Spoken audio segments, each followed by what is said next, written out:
outdoors, consider seeking shelter inside a building. This is the NOAA Weather Radio WXJ87 in Madison. The National Weather Service in Milwaukee-Sullivan has issued a severe thunderstorm warning for southern Lafayette County in south-central Wisconsin until 5 p.m. Central Standard Time.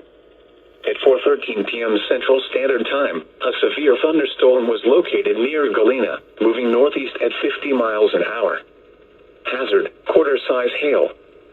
Source, radar indicated. Impact, damage to vehicles is expected. Locations impacted include Darlington, Shellsburg, Benton, Wheeler, New Diggings, South Wayne, Lamont, Gratiot, and Lead Mine. For your protection, move to an interior room on the lowest floor of a building. Strong thunderstorms will impact Lafayette.